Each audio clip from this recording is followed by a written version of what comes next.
안녕하세요. 함께하고 있는 저는 포트리 교회를 섬기는 김현수입니다. 우리는 사기 여호수아서를 공부합니다.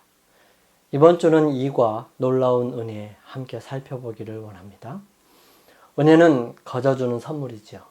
아무 조건 없이 주어지는 선물처럼 받을 자격이 없는 사람이 받는 것으로 감사와 기쁨이 있는 것입니다. 우리는 삶을 살아가면서 이러한 주어지는 은혜로 인하여 감사와 기쁨이 있나요? 이번 한 주간 말씀을 살펴보면서 우리의 모습을 점검하고 살펴보는 그런 시간이기를 소망합니다. 우리 함께 기도드리며 오늘 안교 교과를 시작합니다. 저희를 사랑하시는 아버지 하나님, 한 주일을 허락하시고 이 한 주일의 아침을 주님께 드리며 함께 주님께서 주시는 놀라운 은혜를 살펴보기를 원합니다. 주님께서 주시는 은혜가 수없이 많음을 생각하면서 이스라엘 백성들에게 주어진 놀라운 은혜를 바라보며 오늘 우리의 삶에서도 어떤 삶을 살아가야 할지 생각해 보며 결심하는 시간들이 되게 하여 주옵소서. 부족하지만 말씀을 준비하고 나눌 수 있도록 허락하셨으니 은혜를 허락하셔서 함께 깊이 생각해 볼 수 있는 기회가 되게 하옵소서. 시작하는 시간입니다. 주님의 은혜가 우리 모두에게 함께 하셔서 마치는 시간까지 은혜와 축복으로 역사해 주시기를 예수님의 이름으로 기도드립니다. 아멘. 이번 한 주일 동안 기억해야 할 기억절입니다. 믿음으로 기생 라합은 정탐꾼을 평안히 영접하였으므로 순종하지 아니한 자와 함께 멸망하지 아니하였도다. 사람들이 자주 하는 잘못에 대한 후회 등을 살펴보면서 역사의 반복과 더불어 우리 자신의 실수로 인하여 얼마나 많은 실수를 반복하는지를 확인합니다. 이스라엘은 약속의 땅에 들어갈 두 번째 기회를 얻었고 여호수아는 이 임무를 신중하게 이행합니다. 제일 먼저 할 일은 자신들이 직면한 상황을 정확하게 이해하는 것입니다. 여호수아는 2명의 정탐꾼을 보내서 그 땅의 중요한 정보를 수집하게 하였습니다. 그들은 그 여리고 성의 방어체계, 군사적 대비 상태, 물 공급, 이스라엘 군에 대한 백성들의 태도 등을 알아보았을 것입니다.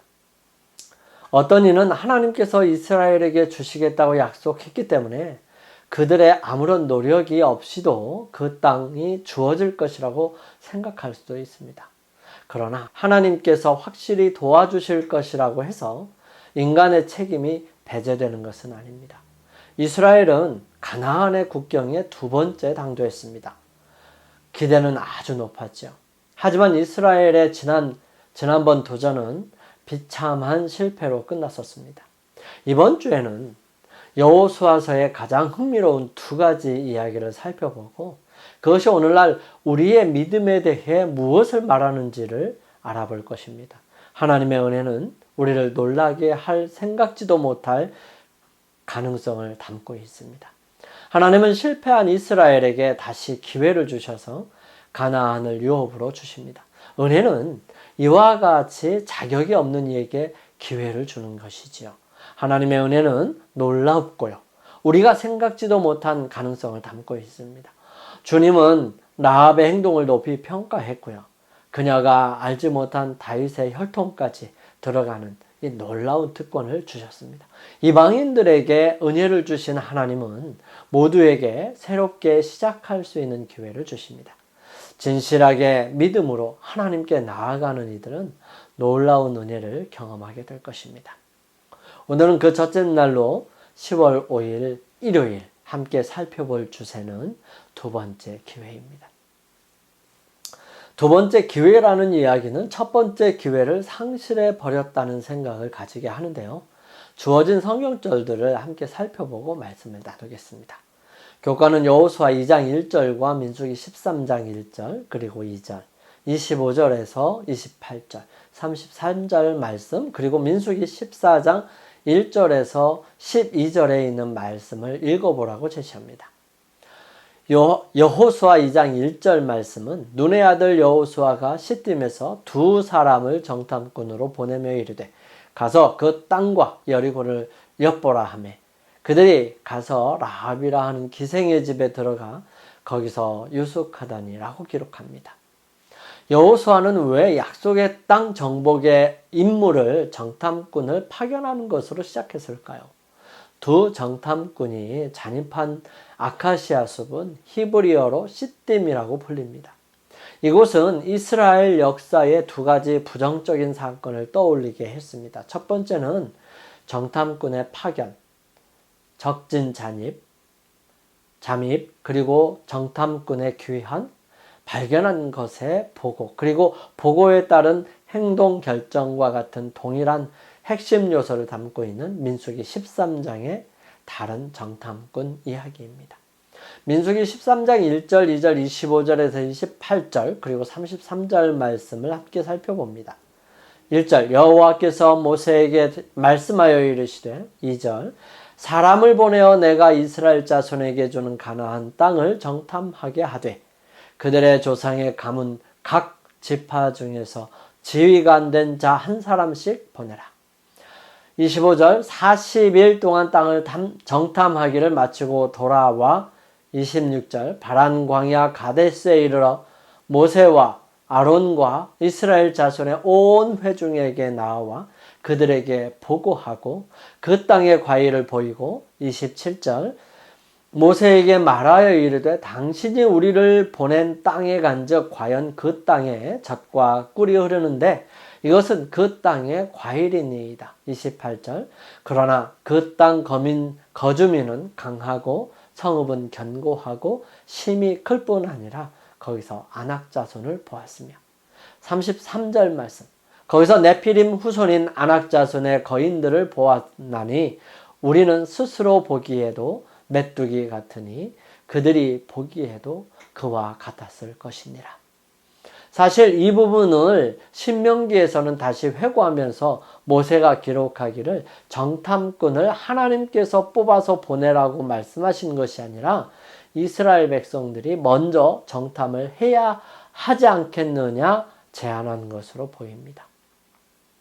신명기 1장 22절은 이렇게 기록합니다. 너희가 다 내 앞으로 나와 말하기를 우리가 사람을 우리보다 먼저 보내어 우리를 위하여 그 땅을 정탐하고 어느 길로 올라가야 할 것과 어느 성읍으로 들어가야 할 것을 우리에게 알리게 하자 하기에 모세는 두려워하지 말고 그 땅을 차지하라고 하나님의 말씀을 전했지만 이스라엘 백성들이 다 나와서 정탐꾼을 보내자고 이야기한 것으로 설명하고 있는 것이지요.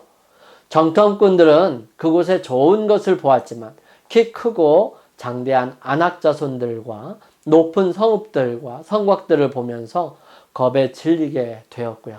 두려운 모습을 전함으로 백성들로 겁을 먹게 하고 갈 수 없을 것이라고 말하게 된 것입니다. 민수기 14장 1절에서 10절에 있는 말씀을 함께 살펴봅니다. 1절 온 회중이 소리를 높여 부르짖으며 백성이 밤새도록 통곡하였더라. 2절 이스라엘 자손이 다 모세와 아론을 원망하며 온 회중이 그들에게 이르되 우리가 애굽 땅에서 죽었거나 이 광야에서 죽었으면 좋았을 것을. 3절 어찌하여 여호와가 우리를 그 땅으로 인도하여 칼에 쓰러지게 하려 하는가. 우리 처자가 사로잡히리니 애굽으로 돌아가는 것이 낫지 아니하랴. 4절 이에 서로 말하되 우리가 한 지휘관을 세우고 애굽으로 돌아가자 하매 5절 모세와 아론이 이스라엘 자손의 온 회중 앞에서 엎드린지라. 6절 그 땅을 정탐한 자 중 눈의 아들 여호수아와 여분의 아들 칼렙이 자기들의 옷을 찢고 7절 이스라엘 자손의 온 회중에게 말하여 이르되 우리가 두루 다니며 정탐한 땅은 심히 아름다운 땅이라. 8절 여호와께서 우리를 기뻐하시면 우리를 그 땅으로 인도하여 들이시고 그 땅을 우리에게 주시리라. 이는 과연 젖과 꿀이 흐르는 땅이니라. 9절 다만 여호와를 거역하지는 말라. 또 그 땅 백성을 두려워하지 말라. 그들은 우리의 먹이라. 그들의 보호자는 그들에게서 떠났고 여호와는 우리와 함께 하시느니라. 그들을 두려워하지 말라 하나. 10절 온 회중이 그들을 돌로 치려 하는데 그때 여호와의 영광이 회막에서 이스라엘 모든 자손에게 나타나시니라. 그 결과로 그들은 바로 가나안에 들어가지 못하고 다시 가데스로 돌아와서 거기서 40년을 보내게 된 것이지요. 그 모습을 본 모세는 신명기 1장의 서두로 잘 묘사해 놓았습니다. 시딤에서 있었던 또 다른 사건은 민수기 25장 1절에서 3절, 31장 16절에 나오는데요. 이스라엘 백성이 발람의 사주를 받아 모압 여인들과 음행을 저지르고 그들의 신을 숭배함으로 언약을 가장 크게 배반한 반역적인 우상숭배의 사건인 것입니다. 이런 맥락에서 시딤이라는 지명은 이야기 전체의 결말이 어떻게 될지 특별한 긴장감을 주는 것이죠. 이번에도 약속의 땅 입구에서 또다시 실패하게 될 것인가? 아니면 오랫동안 기다린 약속의 성취로 이어질 것인가 하는 질문들이 생기게 되는 것입니다. 교과의 저자는 신약의 예수님의 제자인 베드로의 모습을 함께 살펴보게 합니다. 요한복음 18장 16절에서 18절 말씀, 그리고 25절에서 27절 말씀, 21장 15절에서 19절의 말씀을 살펴봅니다. 16절 베드로는 문 밖에 서 있는지라 대제사장을 아는 그 다른 제자가 나가서 문 지키는 여자에게 말하여 베드로를 데리고 들어오니 문 지키는 여종이 베드로에게 말하되 너도 이 사람의 제자 중 하나가 아니냐 하니 그가 말하되 나는 아니라 하고 그때가 추운 고로 종과 아랫사람들이 불을 피우고 서서 쬐니 베드로도 함께 서서 쬐더라. 25절 시몬 베드로가 서서 불을 쬐더니 사람들이 묻되 너도 그 제자 중 하나가 아니냐? 베드로가 부인하여 이르되 나는 아니라 하니. 26절 대제사장의 종 하나는 베드로에게 귀를 잘린 사람의 친척이라 이르되 내가 그 사람과 함께 동산에 있는 것을 내가 보지 아니하였느냐. 27절 이에 베드로가 또 부인하니 곧 닭이 울더라. 이렇게 실패한 베드로에게 예수님께서는 부활하셔서 다시 찾으시지요. 그리고 물으시는 장면입니다. 그들이 조밥 먹은 후에 예수께서 시몬 베드로에게 이르시되 요한의 아들 시몬아 내가 이 사람들보다 나를 더 사랑하느냐 하시니 이르되 주님 그러하였다. 내가 주님을 사랑하는 줄 주님께서 아시나이다. 이르시되 내 어린 양을 먹이라 하시고 16절 또 두 번째 이르시되 요한의 아들 시몬아 내가 나를 사랑하느냐 하시니 이르되 주님 그러하니이다. 내가 주님을 사랑하는 줄 주님께서 아시나이다. 이르시되 내 양을 치라 하시고 17절 세 번째 이르시되 요한의 아들 시몬아 내가 나를 사랑하느냐 하시니 주께서 세 번째 내가 나를 사랑하느냐 하심으로 베드로가 근심하여 이르되 주님 모든 것을 아시오매 내가 주님을 사랑하는 줄을 주께서 아시나이다. 예수께서 이르시되 내 양을 먹이라. 18절 내가 진실로 진실로 내게 이르노니 내가 젊어서는 스스로 띠띠고 원하는 곳으로 다녔거니와 늙어서는 내 팔을 벌리리니 남이 내게 띠띠우고 원하지 아니하는 곳으로 데려가리라. 교과의 저자는 이스라엘 민족에게 주어진 두 번째 기회와 베드로 개인에게 주어진 두 번째 기회 사이에 어떤 유사점을 발견할 수 있는지를 묻습니다.